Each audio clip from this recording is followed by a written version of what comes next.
Olá a todos, eu sou o Bruno Shigeu, sou médico neuroradiologista do Hospital Beneficência Portuguesa de São Paulo, sou também o supervisor dos projetos de tecnologia e inovação do setor da radiologia. Então, hoje eu vou falar um pouco sobre as aplicações práticas da perfusão por tomografia nos exames do encéfalo. Então, a perfusão por tomografia ela é uma técnica que tem como objetivo o estudo da perfusão do parênquima encefálico, assim como outras técnicas, como a perfusão por ressonância magnética, o SPECT, o PET-CT, que também fazem essa avaliação. No entanto, a tomografia ela tem algumas vantagens em relação aos outros métodos, que ele é uma técnica bem mais disponível, de rápida realização e de interpretação mais simples do que as demais técnicas de perfusão cerebral. Então, como é que ela é adquirida, né? A perfusão por tomografia, ela é feita, obviamente, a extensão que ela é feita, que ela é cortada do crânio, depende muito da velocidade do aparelho de tomografia, mas os aparelhos mais modernos conseguem fazer a cobertura de praticamente todo um encéfalo. Então, a gente faz um bloco e que ele é cortado de forma dinâmica, né, durante a injeção do meio de contraste, e a gente adquire por volta de 20 blocos do encéfalo durante a injeção do meio de contraste, que ele é feito por volta de 40 ml em bolos, seguido de um flush de soro fisiológico numa velocidade de pelo menos 5 a 6 ml por segundo. Então tem que ser um gel calibroso. O recomendado é que seja de 18 a 16 o gel.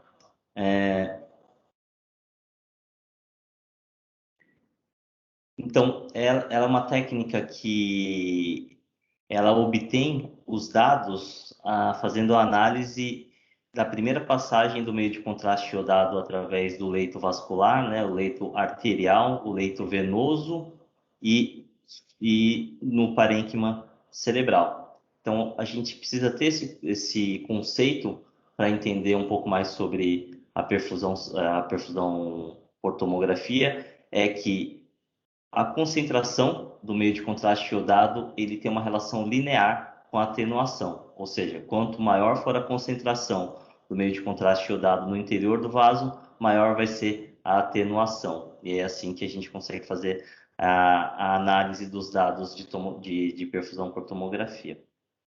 Então, existem três parâmetros clássicos que são usados na perfusão por tomografia, que é o tempo médio de trânsito, o fluxo sanguíneo cerebral e o volume sanguíneo cerebral. O primeiro que a gente vai falar é sobre o tempo médio de trânsito.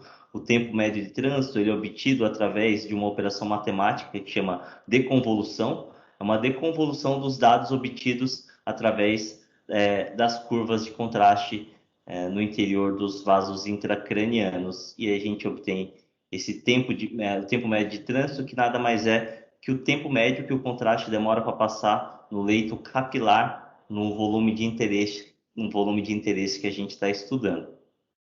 Então, o segundo parâmetro é o volume sanguíneo cerebral, que ele é medido em ml para cada 100 gramas de parênquima cerebral. Então, o volume sanguíneo cerebral ele é obtido através de uma relação entre a área abaixo da curva do contraste venoso e do parênquima matoso, tá? E aí a gente obtém o volume de sangue que está naquela região de interesse. E por último, dos parâmetros clássicos, o fluxo sanguíneo cerebral, ele é obtido através da relação entre o volume sanguíneo cerebral e o tempo médio de trânsito, e a unidade utilizada em ml a cada 100 gramas de parênquima cerebral por minuto. Existem outros parâmetros que também podem ser adquiridos na perfusão por tomografia, parâmetros esses que são semelhantes ao tempo médio de trânsito, que é o TTP, que é o tempo para o pico, ou em inglês time to peak, e o Tmax, que é o tempo máximo. Os três parâmetros eles são semelhantes, né? Os valores são semelhantes, eles são usados com o mesmo objetivo, que é o objetivo da gente achar penumbra, tá? Atualmente, o Tmax tem sido o parâmetro mais utilizado, né? Classicamente, nos trabalhos mais antigos, nos primeiros trabalhos de perfusão, o MTT era o parâmetro mais utilizado, atualmente é o Tmax, que é mais utilizado. Então, quais são as principais indicações da perfusão por tomografia? De longe, o mais utilizado é no AVE, no paciente com suspeita de AVE agudo, né, de isquemia cerebral aguda, pelo fato desse protocolo ser um protocolo que exige muita rapidez no resultado dos exames de imagem, a perfusão por tomografia ela se encaixa muito melhor do que os outros métodos de perfusão devido à facilidade e o fácil acesso a essa técnica. Ela também pode ser utilizada na avaliação de tumores, né? Caso esse paciente tenha uma contraindicação à realização da ressonância ou de outro método, a tomografia, a perfusão por tomografia pode avaliar muito bem os tumores e também ajuda no diagnóstico diferenciais de doenças que simulam os AVCs, né? Os stroke mimics. Então, vamos começar falando da perfusão por tomo no protocolo AVE agudo. Só para a gente entender a perfusão, a gente precisa conhecer como é que funciona o protocolo AVE agudo. Então, na maioria das instituições, quando o paciente ele chega no setor de radiologia e faz exames de imagem, o principal objetivo desse paciente, desses exames nesse paciente é o quê? É identificar ou não pacientes elegíveis ao tratamento, seja tratamento através de trombólise química com ateplase, seja ele com trombectomia mecânica através de neurointervenção. Então, assim que o paciente chega no setor de radiologia e começa a adquirir os exames do protocolo AVC, o primeiro objetivo dele é o quê? Excluir sangramento. Por quê? O sangramento, ele contraindica qualquer tipo de tratamento relacionado à isquemia nesse paciente. Então, esse paciente ele não é candidato nem à ateplase intravenosa, tampouco à trombectomia mecânica. E como é que a gente exclui o sangramento? Com tomografia de crânio sem contraste. Né? Ele é um método altamente sensível e específico na identificação das hemorragias intracranianas e é um método barato e acessível. Além disso, a gente precisa confirmar o diagnóstico de isquemia cerebral e avaliar a extensão do parênquima cerebral acometido. E por último, que é a principal função da perfusão por tomografia, a identificação das áreas de penumbra. Só para a gente ver num fluxograma aqui, acho que vai facilitar o aprendizado do protocolo AVC. Então, o paciente chegou com suspeita de AVC agudo, exclui ou não hemorragia. Se o paciente tiver hemorragia, o protocolo acaba por aqui, ele vai tratar essa hemorragia e já pode ir embora do setor da radiologia. Se esse paciente, por acaso, não tiver hemorragia, aí a gente precisa identificar a presença ou não de oclusão de grandes vasos, que a gente faz utilizando o quê? Utilizando as imagens vasculares, no caso aqui o mais fácil, que seria a angiotomografia. Então, o paciente sem oclusão de grandes vasos, sem contraindicação à utilização da trombólise química e dentro da janela de 4 horas e meia, esse paciente segue para RTPA, né? Faz a trombólise intravenosa. Caso esse paciente tenha identificado uma oclusão de grandes vasos, o que a gente entende como oclusão de grandes vasos? Então, carótida interna e segmento M1 da artéria cerebral média. Em alguns casos selecionados, os angiografistas eles podem até tentar trombos em M2 proximal, mas mais distal do que M2 proximal é bem difícil a gente fazer a trombectomia mecânica. Então, identificamos uma oclusão de grandes vasos se esse paciente estiver com sintomas dentro da janela de 4 horas e meia, ou seja, o sintoma dele iniciou a menos de 4 horas e meia, além de ser direcionado para o setor de neurointervenção, esse paciente vai ser submetido também à trombólise intravenosa. Caso esse paciente ele tenha menos de 6 horas de quadro clínico com aspectos maior ou igual a 6 ou um core isquêmico menor do que 70 ml, ele é candidato à trombectomia. Tá? Pacientes entre 6 horas e 24 horas são aqueles pacientes que vão se beneficiar da realização da perfusão por tomografia, porque esses pacientes, para que eles sejam elegíveis ao tratamento com trombectomia mecânica, eles precisam ter área de tecido que seja potencialmente salvável, ou seja, são as áreas de penumbra, né? Afinal de contas, paciente sem penumbra não vai se beneficiar em nada da trombectomia. Então, a gente precisa identificar uma área de penumbra significativa nesse paciente para que ele seja elegível à trombectomia mecânica. Então, quando a gente vai começar a avaliação da perfusão por tomografia, a gente precisa entender dois principais conceitos, que é o conceito de core isquêmico, que é aquele tecido cerebral que sofreu dano irreversível, você tem lesão neuronal, morte neuronal irreversível, né, que é essa região mais central, e, perdão, e a área de penumbra, que a área de penumbra é a área de parênquima cerebral que está com redução, com hipofluxo sanguíneo. No entanto, ele é potencialmente salvável. Caso a gente reestabeleça o fluxo sanguíneo, aqueles neurônios vão voltar a ter o seu funcionamento habitual. Geralmente, essas áreas de penumbra eles ficam ao redor da área de core e eles são mantidos, essa vascularização, apesar dela estar reduzida, ela é mantida pela circulação colateral. Né? Por isso que é importante também, além da avaliação da perfusão, a gente fazer a avaliação também do padrão de colateral desses pacientes. Se esse paciente tiver um padrão de colateral bom, ele tem uma maior chance de ter uma área significativa de penumbra. Só a gente entendendo a fisiopatologia vascular nos pacientes com AVC agudo, eu acho que a gente consegue entender um pouquinho melhor como é que a gente vai interpretar os mapas de perfusão por tomografia. Então, a partir do baseline, que é um paciente normal, à direita a gente vai ter redução do fluxo sanguíneo cerebral. Então, a gente consegue já ver aqui o primeiro parâmetro o parâmetro de volume sanguíneo cerebral. A gente vê que em reduções menores ele se mantém relativamente estável. Isso aqui acontece devido à vasodilatação compensatória, um mecanismo compensatório da vasculatura intracraniana, quando a gente tem esse regime de hipofluxo. Então, ele vasodilata para compensar a perda daquele fluxo, mantendo o volume sanguíneo cerebral naquela região relativamente constante até o ponto em que esse mecanismo ele falha, né? Ele acaba, você não consegue mais compensar a perda do fluxo sanguíneo e aí você vai ter uma queda mais acentuada dos valores de volume sanguíneo cerebral, que é a partir da onde que vai acontecer, que é a partir do momento que a gente vai ter morte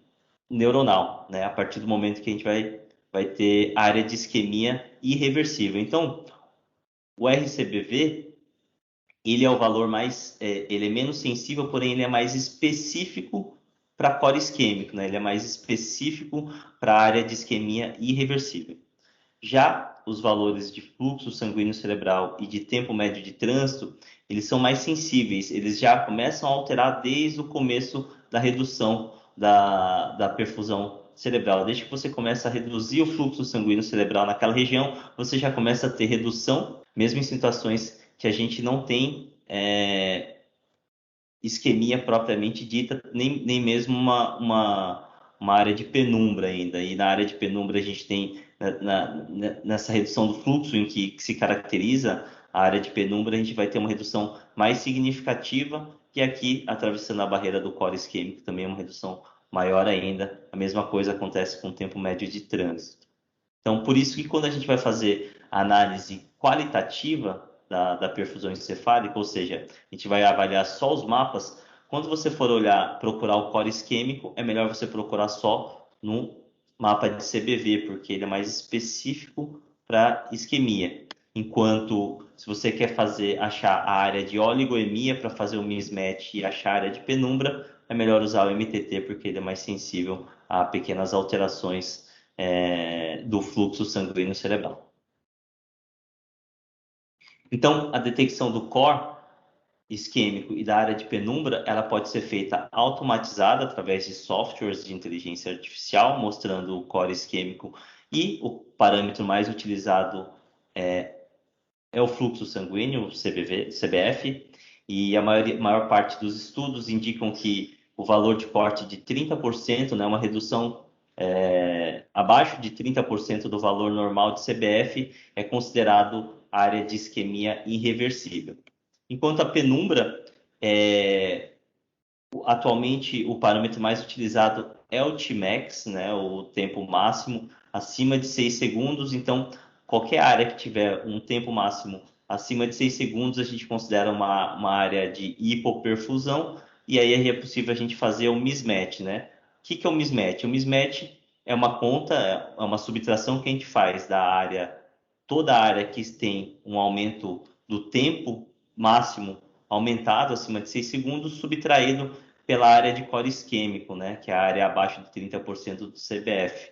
Tá? Então, o mismatch é a subtração da área de Tmax, que é toda a área de hipoperfusão, subtraído pela área de core isquêmico no CBF, é o que indica o volume da área de penumbra. Então, o que é a área de penumbra? É simplesmente toda a área que você tem redução da perfusão cerebral, subtraído pela área de core isquêmico, que é a área de isquemia com danos irreversíveis, né? Todo o restante é a área de penumbra que é potencialmente salvável. Então é super importante, esse aqui é o principal objetivo da perfusão por tomografia, é achar a área de penumbra, porque dependendo do volume da área de penumbra, esse paciente vai ter indicação ou não do tratamento com trombectomia mecânica. Para quem não tem acesso a softwares de análise automatizada, pode fazer essa avaliação de forma quantitativa, né? Eu não indico ninguém a fazer a avaliação qualitativa no meio de um protocolo AVC, que exige muita velocidade, exige um resultado rápido. Se você parar para ficar marcando ROI e tentar achar valores quantitativos de CBV, CBF, MTT, Tmax, TTD, você vai perder muito tempo, tá? Então, a própria American Heart Association, ela salienta isso, que se por algum acaso o método avançado for atrasar o tratamento do paciente, é melhor não fazer. Então, assim, é melhor fazer análise simplesmente qualitativa, análise visual para quem não tem softwares de análise automatizada. E como é que a gente vai fazer essa análise? Como eu falei, o CBV ele é o parâmetro mais específico para identificação do core. Tá? Então, o core isquêmico vai ser visto no mapa de CBV e a área de penumbra, a área de hipoperfusão cerebral vai ser visto no MTT, no TTD ou no Tmax. E o mismatch é feito como? A subtração de toda a área com aumento do tempo médio de trânsito pela área de core isquêmico que a gente viu no CBV. Então, essa área do mismatch é a área de penumbra, que nesse caso aqui, nesse exemplo do artigo, é uma área de penumbra bem significativa. A gente vê que ele tem uma alteração perfusional em praticamente todo o território da artéria cerebral média. No entanto, o que foi infartado foi apenas o lentiforme e a ínsula. Então, todo o restante do território da cerebral média está sob risco de morte celular, no entanto, ainda não teve dano irreversível, então é potencialmente salvável. Esse paciente seria um paciente elegível para o tratamento se tivesse na janela de 4 horas e meia com a trombólise química, e se tiver na janela de menos de 24 horas, ele vai ser elegível a uma trombectomia mecânica caso ele tenha uma oclusão de grandes vasos. No caso, eu acredito que sim, porque ele tem uma alteração perfusional em todo o território da artéria cerebral média. Eu acho que a forma mais fácil da gente aprender vai ser vendo casos, né? Então, eu acho que a prática é a forma mais fácil da gente praticar, é a melhor forma da gente memorizar e aprender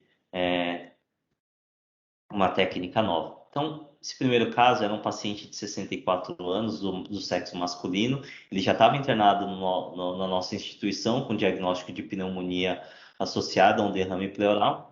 E ele teve uma hemiparesia súbita à direita, que ele chegou na tomografia com 1 hora de história. Então, foi feita a tomografia sem contraste, a gente já excluía que não tinha nenhum sangramento. Além disso, se a gente fechasse um pouquinho mais a janela, a gente via que na ínsula direita e no giro frontal inferior você tinha um certo efeito tumefativo com apagamento de sulcos corticais e uma perda da diferenciação córtico-subcortical, né, com hipotenuação do córtex e da substância branca subcortical em 2 territórios, né? na ínsula e no território M1, o que faz com que o aspect dele seja 8. Foi feita a imagem vascular desse paciente que identificou uma oclusão no segmento M1 da cerebral média, da artéria cerebral média direita. Então, paciente com menos de 6 horas de história, oclusão de grandes vasos e aspects acima de 6, é um paciente já elegível ao tratamento com trombectomia. Tá? Mas aqui no nosso hospital a gente acaba fazendo também estudo de perfusão. Esse aqui é só para mostrar o padrão de colateral desses pacientes. Isso aqui em cima são as séries de angiografia mais precoces, arteriais, e embaixo mais tardias, com tempo mais venoso. E a gente via já que ele tinha uma grande pobreza de vasos operculares, insulares, frontoparietais, né? O contraste, mesmo na fase mais tardia, ele não chegava perto de onde tinha oclusão, caracterizando um padrão de colateral pobre, um padrão de colateral ruim, né? O que faz com que ele tenha uma menor chance de ter uma área significativa de penumbra, o que foi confirmado pelo estudo de perfusão encefálica. A gente vê aqui na linha de cima os mapas de MTT e TTP, mostrando uma grande área de alteração perfusional em todo o território da artéria cerebral média direita, e aqui embaixo o mapa de volume sanguíneo cerebral, de CBV. A gente vai fazer aqui a análise qualitativa, análise visual, mas a gente já conseguia ver que tinha uma área muito grande de redução, de uma importante redução do volume sanguíneo cerebral, configurando o core isquêmico, né? Então a gente consegue ver que a área de redução do CVV é praticamente igual à área de alteração perfusional nos mapas de MTT, tá? Isso nos leva a crer que o mismatch, né, a área de penumbra, ela é muito pequena, porque se você subtrair a área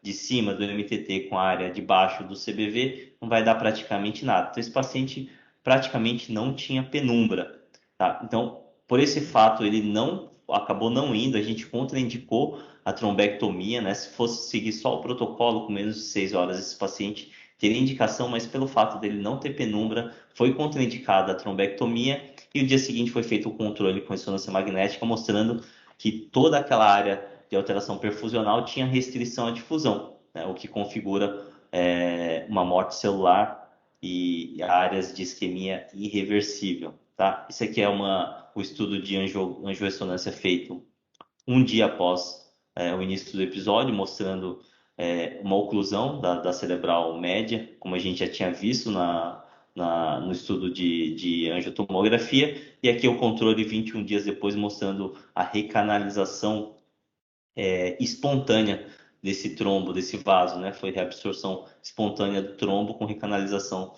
da artéria cerebral média. Um caso 2 é um caso semelhante, um paciente de 74 anos.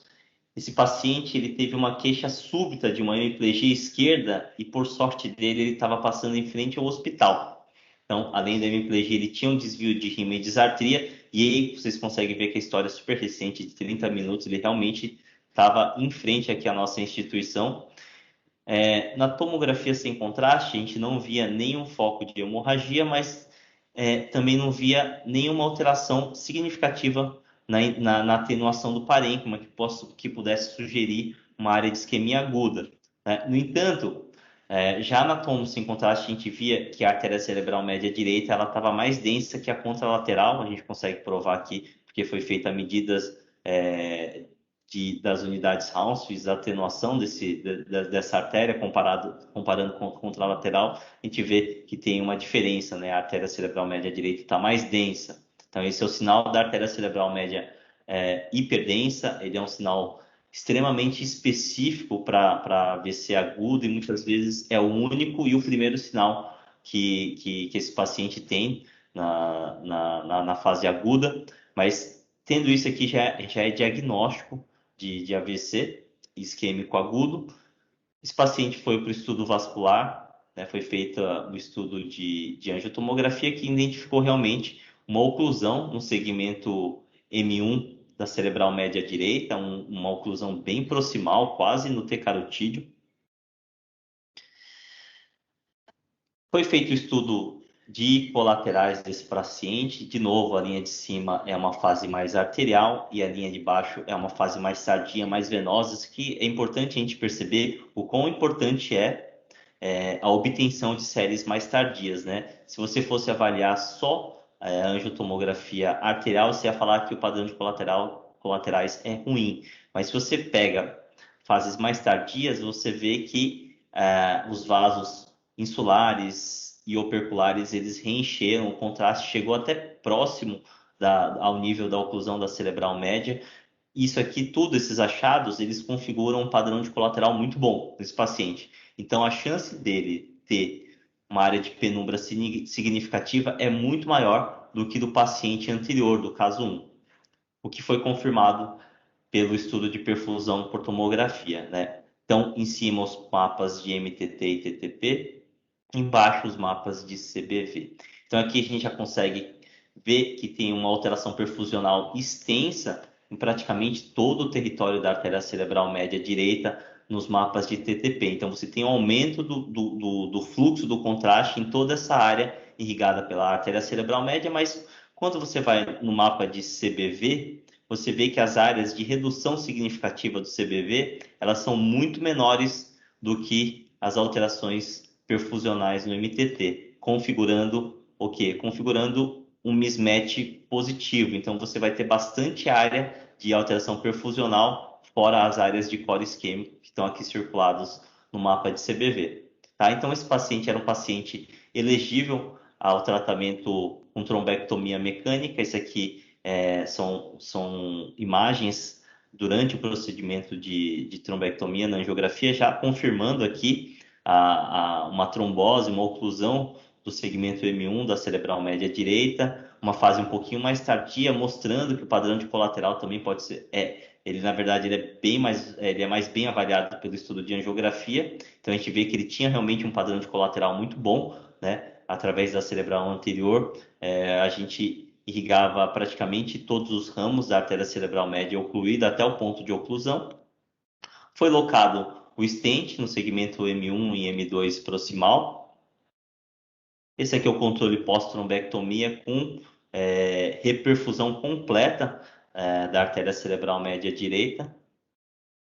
E aqui o controle no dia seguinte com ressonância magnética, mostrando que somente aquelas áreas com alteração de CBV, né, no giro frontal inferior, ínsula e substância branca profunda do hemisfério cerebral direito que sofreram dano irreversível. Então, todo o restante da artéria cerebral média, todo o restante do território da artéria cerebral média que tinha alteração perfusional e tinha um potencial para ser acometido, para se transformar numa área de isquemia, na verdade ela foi salva, tá? Foi salva porque a gente reperfundiu a artéria cerebral média desse paciente.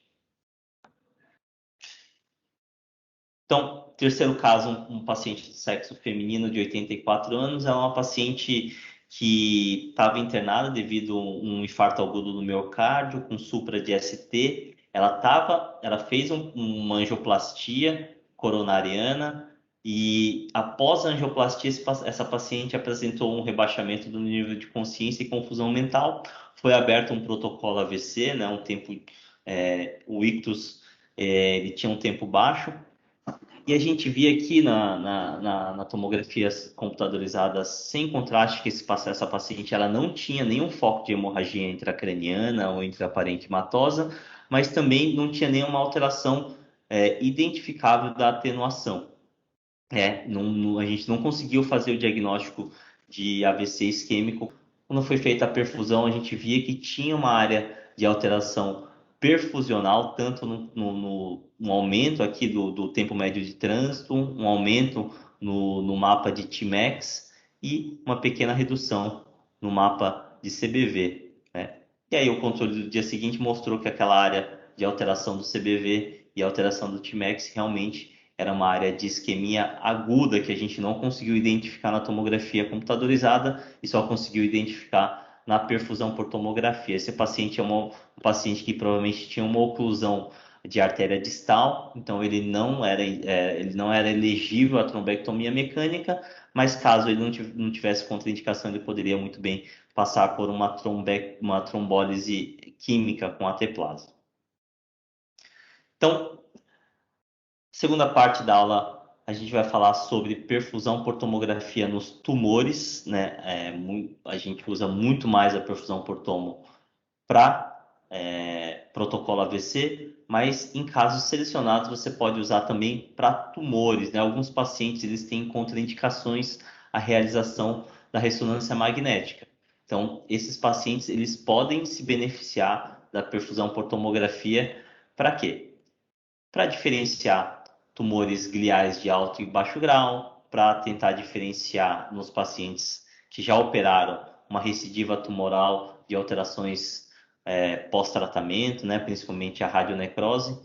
Então, falando de tumores, o que diferencia um tumor glial de alto grau de um tumor de baixo grau? Alguns critérios patológicos, né, ajudam a gente a dividir esses pacientes em gliomas de alto e baixo grau. Alguns deles são o pleomorfismo, o aumento da atividade mitótica, a presença de proliferação neovascular ou neoangiogênese ou a presença de necrose. Esses 4 são os principais critérios que fazem a gente classificar um tumor em alto ou em baixo grau. E a perfusão por tomografia utiliza um deles, né? O substrato patológico na avaliação da perfusão por tomografia dos tumores é a proliferação celular. Então, é isso que a perfusão por tomografia vai conseguir identificar. Tumores que têm um aumento da proliferação neovascular ou neoangiogênese, que são mais prováveis que sejam tumores de alto grau e não tumores de baixo. Então, vários artigos, vários papers provaram, já demonstraram a utilidade da perfusão por tomografia nessa diferenciação de tumores de alto e baixo grau, né? A gente vê aqui nesse quadro que a sensibilidade da ressonância magnética convencional, né, ou seja, sequências convencionais, flare e pós-contraste, a sensibilidade e especificidade para diferenciar alto e baixo grau, ele é pequena, né, só utilizando os critérios convencionais, né, que é o principal de todos, é a impregnação, né? Os tumores de alto grau costumam impregnar, enquanto os tumores de baixo grau costumam não impregnar. Mas isso não é um critério absoluto. A gente vê que existem casos de tumores grau 2 que podem realçar e tumores de grau 3 e grau 4, grau 3 principalmente, que podem não ter realce pelo contraste. Então, principalmente a diferenciação de grau 2 para grau 3, ela é difícil se utilizar só o critério impregnação pelo gadolínio. E aí, com isso, o estudo de perfusão ele vai ajudar bastante, principalmente nesses casos. Ó. São 2 exemplos de um artigo. Então, 2 tumores muito semelhantes aqui no lobo frontal direito. Nenhum dos dois tinha um realce significativo pelo meio de contraste paramagnético. Foi feita a perfusão e a gente via aqui o primeiro caso da direita, ele tinha uma perfusão que a gente chama de perfusão fria, né? Ela não tinha aumento dos parâmetros de perfusão. Então, e o diagnóstico patológico era de um glioma difuso grau 2. Enquanto nesse caso, segundo caso da direita, a gente tinha focos de aumento do volume sanguíneo cerebral, mesmo numa lesão sem impregnação pelo gadolínio, e o diagnóstico patológico era de um glioma difuso de alto grau, né? Um glioma anaplásico grau 3.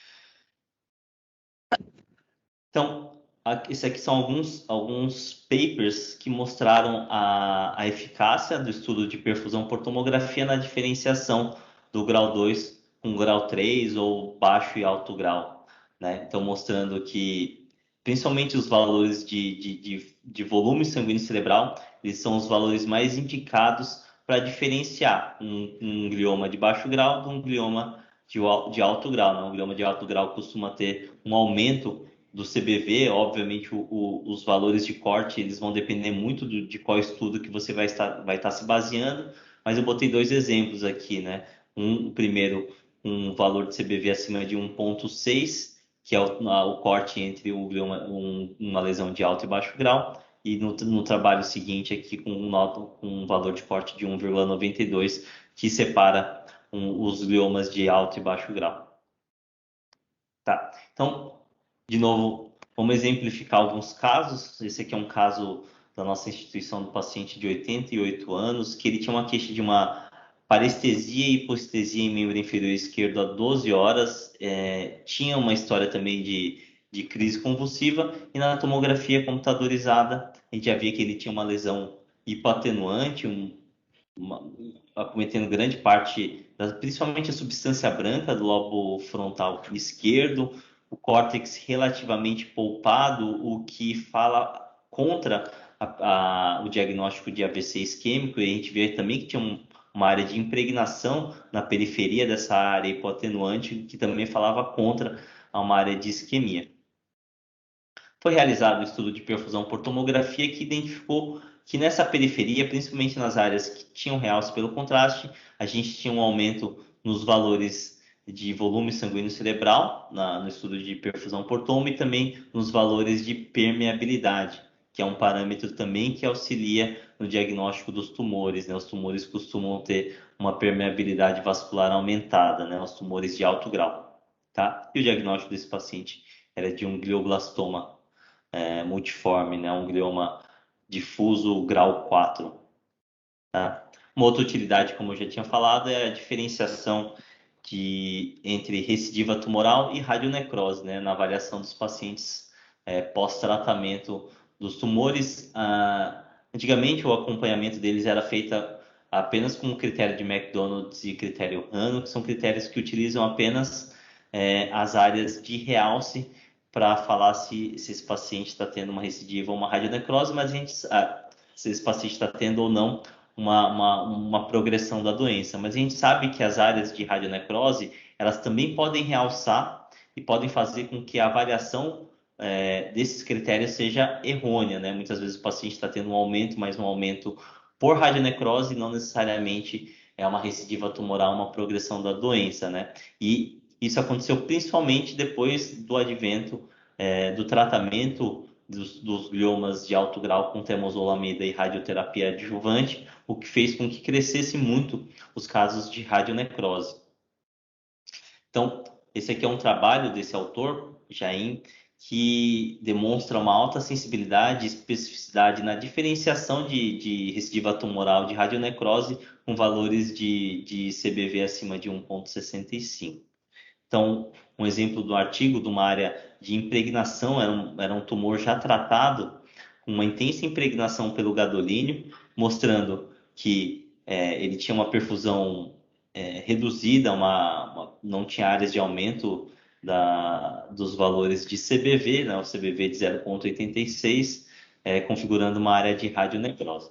Então, deixa eu mostrar um exemplo de um caso aqui do nosso serviço, uma paciente de 44 anos com astrostoma difuso grau 2, que foi diagnosticado em 1998. Então, com o passar dos anos, essa lesão ela se desdiferenciou e depois de 5 abordagens cirúrgicas, a última, realizada em 2020, foi feito o diagnóstico de um glioblastoma IDH positivo, ou seja, esse astrostoma grau 2, que era um astrostoma IDH positivo, ele desdiferenciou e virou um glioblastoma. E aí esse paciente veio para a gente para fazer essa avaliação, porque ela apresentava em um dos controles uma área de impregnação pelo gadolínio com área de hiperintensidade de sinal na sequência flare no parênquima adjacente, e aí a gente ficou na dúvida se essa aqui era uma lesão, era uma recidiva tumoral ou se era uma área de radionecrose, né, uma área relacionada a alterações decorrentes da terapêutica aplicada nesse paciente. Devido à presença de materiais metálicos de osteossíntese que fixavam o flap ósseo, esse paciente ele tinha muito artefato na ressonância, o que impossibilitava a avaliação tanto da perfusão T2, quanto da perfusão T1, quanto da espectroscopia. Então, a gente não conseguia utilizar nenhum método avançado nesse paciente para fazer a diferenciação entre a radionecrose e progressão de doença.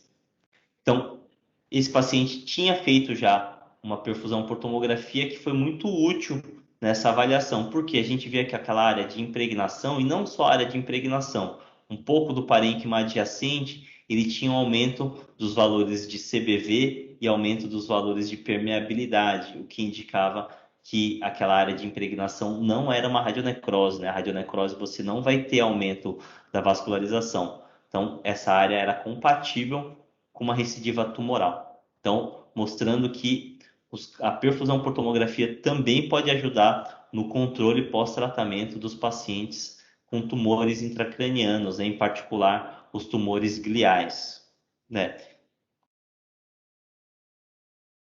Então, um outro caso também de perfusão por tomografia, um paciente do sexo masculino de 88 anos, ele deu entrada no nosso pronto-socorro com uma queixa de parestesia e hipoestesia no membro inferior esquerdo há 12 horas. Esse paciente tinha também uma história de crise convulsiva há algumas horas. Ele deu entrada no pronto-socorro, que viu que ele tinha uma lesão captante, uma lesão nodular na periferia do pré-cúneo direito, na transição do pré-cúneo com o lóbulo paracentral direito, com uma impregnação periférica e uma área de necrose central, que no estudo de perfusão e de permeabilidade ele tinha aumento dos valores de CBV e de permeabilidade capilar, inferindo que essa lesão se tratava de um tumor, né? Não era um AVC, não era uma lesão infecciosa, e sim um tumor, né? Foi feita a investigação posterior desse paciente, que evidenciou uma massa no pulmão direito, já com metástase óssea identificada no estudo de cintilografia, aqui em arcos costais, punhos. Então, o caso era de uma metástase, o paciente abriu o quadro com uma metástase cerebral de um tumor primário de pulmão. Um outro caso semelhante de um paciente de 51 anos do sexo masculino que tinha apresentado alteração súbita da fala, né, mas foi caracterizada pelo neurologista como uma disartria. Ele tinha um antecedente pessoal de uma dermatomiosite e a gente havia na tomografia aqui no pós-contraste que era uma lesão com uma captação, mas uma captação um pouco mais homogênea, a gente não via a área de necrose central. No estudo de perfusão encefálica, essa lesão ela tinha um importante aumento da permeabilidade capilar e um importante aumento do valor de RCBV, o que levou a gente a direcionar o diagnóstico dessa lesão para a classe de neoplasia, né? A gente achava que era um tumor. Foi feita uma ressonância magnética que via que essa lesão tinha uma importante restrição à difusão e uma restrição à difusão mais homogênea, né? Ele acometia 100 áreas de necrose central na sequência pós-contraste e com baixo sinal na sequência T2, que é bem característico dos linfomas primários do sistema nervoso central, no linfoma não Hodgkin de grandes células B. Tá? Então, um outro caso também do paciente de 51 anos com cefaleia e rebaixamento do nível de consciência, e aí na tomografia sem contraste, a gente não viu nenhuma área de hemorragia, mas viu essa área extensa de hipoatenuação, núcleo capsular, na substância branca da coroa radiada, e a gente conseguia ver já que essa hipoatenuação ela poupava o córtex, né? O que sugeria a presença de um edema vasogênico, né? O que foi confirmado aqui nas séries pós-contraste, que a gente via que tinha uma lesão nodular com impregnação periférica pelo gadolínio. Então, o diagnóstico diferencial aqui sempre vai ficar entre tumor e lesão de origem infecciosa, inflamatória infecciosa. Nesse caso, a perfusão ajudou bastante. Caso essa lesão fosse um tumor, a gente ia ver uma lesão quente, o que não foi o caso. A gente vê aqui o mapa de CBV, a gente vê que a lesão ela não tinha aumento do volume sanguíneo cerebral, que configurava uma lesão fria. Então, falava a favor mais de uma lesão de origem inflamatória infecciosa do que de origem tumoral. Foi feita a ressonância magnética que identificou essa lesão com realce periférico, um nódulo mural, né? A presença do nódulo mural era muito sugestiva de um processo infeccioso, né? No caso, esse paciente era um paciente HIV positivo e que abriu o quadro com neurotoxoplasmose, né? Com sintomas focais relacionadas à presença de uma lesão focal decorrente da toxoplasmose cerebral. E o último caso é um caso recente aqui da instituição, um paciente de 55 anos que tinha um antecedente de doença de Crohn desde os 26 anos e ele apresentava uma queixa de astenia, mialgia e cefaleia há 10 dias. Então foi realizada a tomografia computadorizada, que viu essa área hipoatenuante. Então, a gente prosseguiu com o protocolo ABC, tendo em vista a possibilidade de ser uma área de isquemia recente. No entanto, depois que foi injetado o contraste, a gente via que essa área hipotenuante apresentava um realce mais periférico, delimitando uma área central necrótica barra liquefeito. O estudo de perfusão por tomografia no mapa de fluxo e de volume sanguíneo cerebral, a gente via que essa lesão era fria, né? Ela não tinha áreas de aumento nem do fluxo, nem do volume sanguíneo cerebral, semelhante ao caso anterior, né? Sugere que essa lesão não seja um tumor, e sim uma lesão infecciosa, né? Então, que foi confirmada no dia seguinte, depois que esse paciente fez um estudo de ressonância magnética, que via que essa lesão tinha uma importante restrição do conteúdo liquefeito, configurando o quê? Um conteúdo purulento, né? Então, essa lesão, na verdade, era um abscesso cerebral, né? Foi confirmada aqui pela sequência de difusão. Foi feita também aqui mostrando no SWI o sinal do duplo halo, que é bem característico dos abscessos piogênicos. Foi feita a espectroscopia de prótons também, que evidenciou um pico de lípides lactato, que é esse doublet aqui, que ressoa em 1,33 ppm. Foi identificado também um pico de aminoácido em 0,9 ppm, que é bem típico dos abscessos piogênicos, né? Além disso, foi identificado um pico de acetato em 1,9, que também pode ser encontrado nos pacientes com abscesso. Vamos mostrar um caso no software Fast Stroke da GE, para mostrar como é que é feito todo o protocolo AVC e o estudo de perfusão encefálica desses pacientes. Então, o primeiro passo é feita a avaliação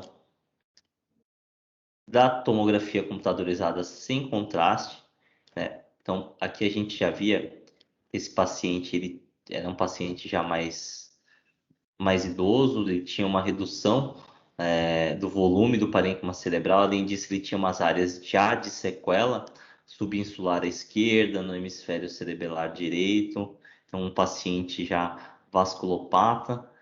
No entanto, a única alteração que a gente conseguia ver de aguda era uma certa hipoatenuação da ínsula direita, com uma perda da diferenciação córtico-subcortical, que poderia ser uma área de isquemia, né? A gente estourando um pouquinho mais a janela, fica um pouco duvidoso aqui na convexidade frontoparietal se tinha uma hipoatenuação ou não. A tomografia computadorizada sem contraste tem essa limitação, principalmente em regiões próximas à calota craniana que causam artefato. A primeira coisa a ser avaliada são a origem dos troncos arteriais supraórticos. A gente já via que aqui o tronco bracocefálico, a carótida comum esquerda não tinha oclusões, a origem da artéria carótida comum direita também estava livre. As bifurcações também boas. E aí, logo no segmento cervical da artéria carótida interna direita, a gente via que a gente tinha uma ausência de contrastação, né? Ou seja, tinha uma oclusão da artéria carótida interna direita que se estende até os segmentos intracranianos e até a porção proximal do segmento A1 e M1, né? A gente não vê contrastação do segmento M1 e nem consegue enxergar a origem do segmento A1. Então, é uma oclusão de grandes vasos e uma oclusão proximal, né? Desde o segmento cervical da artéria carótida interna até toda a cerebral média e origem da cerebral anterior direita. A gente consegue ver que a cerebral anterior direita ela está contrastando, mas provavelmente é relacionada à circulação colateral no polígono de Willis, né? Esse fluxo da cerebral anterior deve estar vindo através da comunicante anterior, que traz fluxo da cerebral anterior contralateral. Então, a gente, depois de identificada uma oclusão de grandes vasos, é super importante a gente fazer o quê? A avaliação da circulação colateral. Então, de novo, frisando que na avaliação da circulação colateral é super importante a gente ter o quê? Sequências mais venosas, sequências mais tardias. Se você fizer a avaliação só na fase arterial, pode ser que você subestime o padrão de colateral dessas pacientes. Então, por isso que aqui nesse software ele coloca 3 tempos diferentes do estudo pós-contraste, para a gente fazer uma avaliação mais fidedigna do padrão de colateral. E a gente via aqui na fase mais tardia que vasos insulares, aqui vasos operculares, eles têm uma grande assimetria, com uma redução importante no lado acometido, né? Contraste também chega perto do ponto de oclusão, mas de qualquer forma tem uma pobreza muito grande, mostrando que o padrão de colateral não era o melhor de todos, né? Eu diria que esse padrão de colateral é um padrão de ruim a moderado, né? E aí, o software aqui da GE, tem uma função que se chama Color Vis e que ajuda bastante a gente na avaliação e na identificação desse padrão de colaterais, né? Porque ele vai pintar os vasos de acordo com a velocidade do fluxo sanguíneo no interior deles, né? Então, se ela tiver pintada de vermelho, significa que é um fluxo arterial, ele é um fluxo mais rápido. Verde intermediário e azul, ele é um fluxo mais lento, um fluxo mais venoso. Então a gente consegue já ver aqui do lado esquerdo que toda a cerebral média ela está pintada de vermelha porque ela tem um fluxo mais rápido. Já a cerebral média contralateral, que ela foi preenchida através de circulação colateral, né? Circulação colateral leptomeníngea, então através de colaterais que ligam o território da cerebral anterior, da cerebral posterior com a cerebral média. E a gente consegue ver que essa artéria cerebral média ela está pintada de azul porque ela tem um fluxo mais lento, né? Então, essa diferença de cores ajuda a gente a identificar o que é circulação colateral e o que não é circulação colateral. Então, além da pobreza vascular nos segmentos M3 e M4 da artéria cerebral média direita, a gente via que nos segmentos proximais M1 e M2 o fluxo dentro dessa artéria ele é um fluxo lentificado que vem através de circulação colateral, apesar da circulação colateral desse paciente não ser muito boa. E aí a gente vai passar aqui para os mapas de perfusão.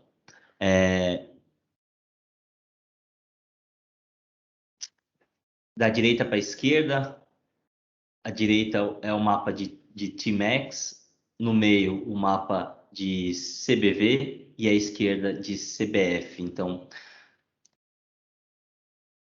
no mapa de T-Max, a gente já vê que a gente tem um aumento significativo do tempo de fluxo desse contraste no território em todo o território da artéria cerebral média, né? Então a gente tem uma alteração perfusional em todo o território da artéria cerebral média, o que já era esperado, tendo em vista que esse paciente tinha uma oclusão de vaso proximal, tá?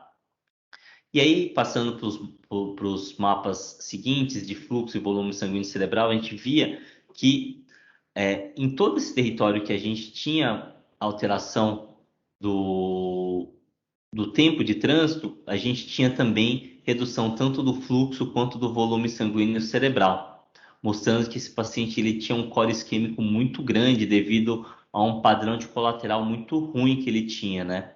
Então fez com que toda essa área de alteração perfusional se transformasse num core isquêmico. Então, fazendo um mismatch entre o Tmax e os valores de CBF, a gente via que praticamente não existia área de mismatch, praticamente não existia área de penumbra. Quase todo esse território de artéria cerebral média era de core isquêmico, né? Que ficou muito mais fácil a identificação depois da circulação automática, né? O próprio software ele delimita as áreas de redução tanto do fluxo quanto aumento do Tmax, facilitando a nossa interpretação.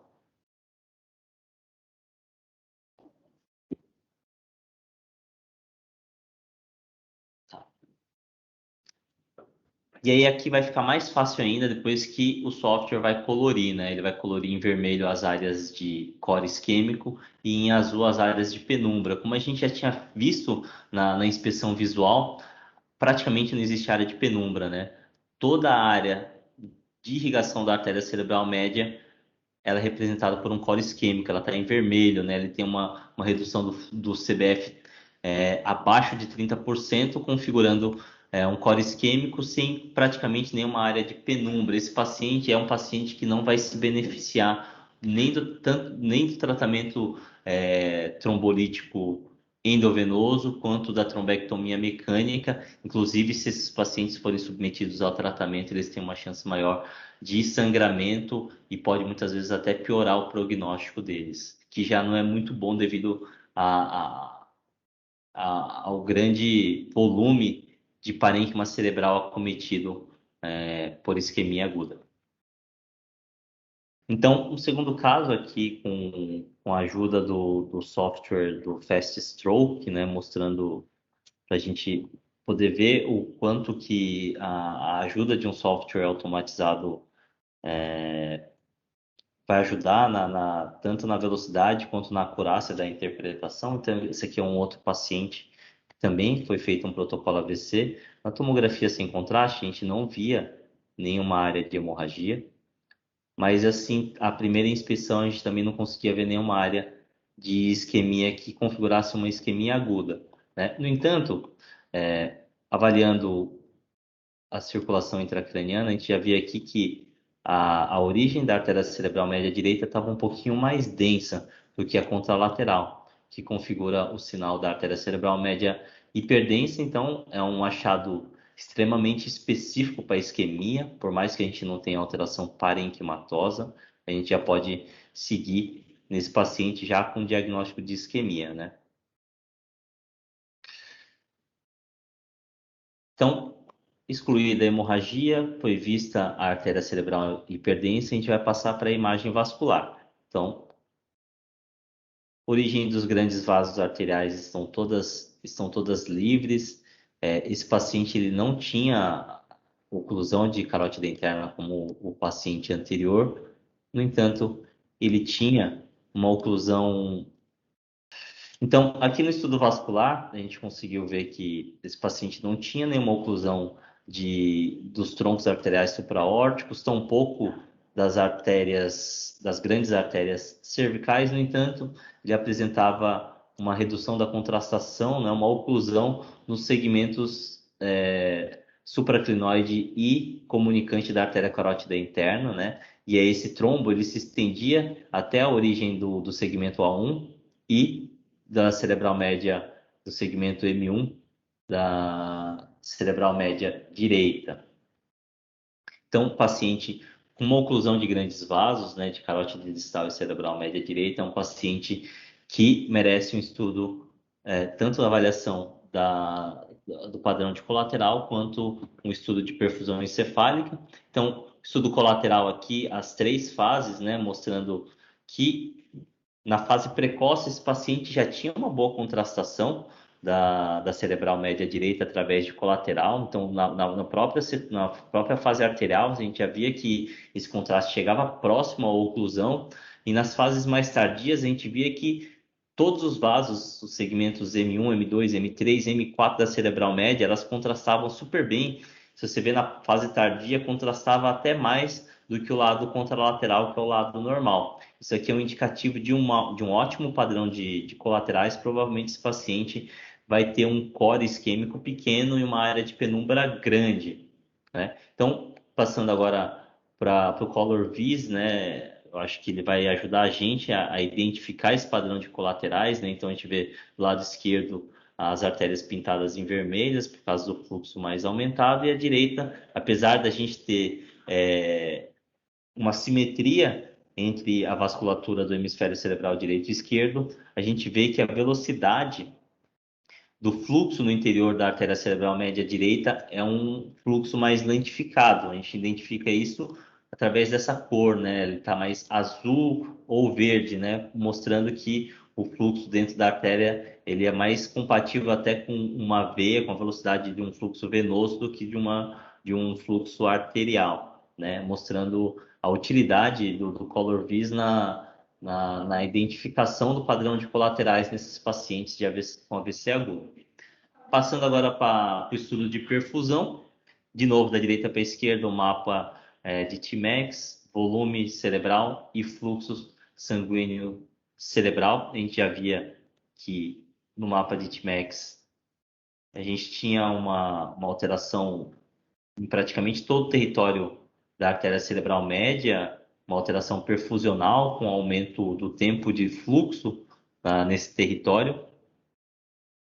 No entanto, no mapa de CBV, a gente não via nenhuma área com alteração muito significativa, acho que aqui na artéria cerebral média e no núcleo lentiforme direito, a gente via uma redução do CBV, que também era visualizada no mapa de CBF, mas a gente vai conseguir ver isso um pouquinho melhor com a análise automatizada do software de perfusão do Fast Stroke. Né? Então, de novo, vermelho representa o core isquêmico, o azul as áreas de penumbra. Então, a gente via que tinha um mismatch significativo, né? A gente tinha uma área de isquemia cerebral bem menor do que a área de alteração perfusional, mas que não era core isquêmico, né, ou era uma área de penumbra. Então, esse paciente, esse é um paciente que vai se beneficiar de um tratamento endovascular, né, com trombectomia, e se ele tiver na janela com trombólise química, porque ele tem bastante tecido cerebral a ser salvo, que é potencialmente salvável. É uma área de hipofluxo, porém não tem morte neuronal ainda nessa área.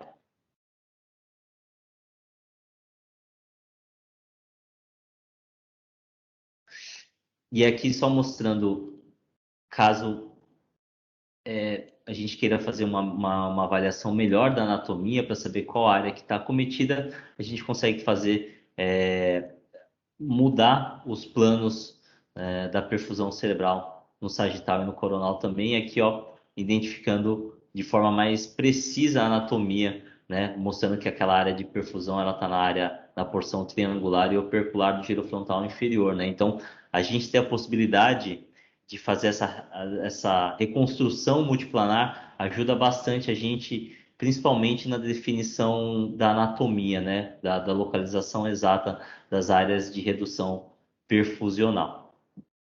Então, acho que era isso que eu tinha para falar sobre perfusão por tomografia. Agradeço novamente o convite da GE para participar do evento e qualquer dúvida estou à disposição. Obrigado.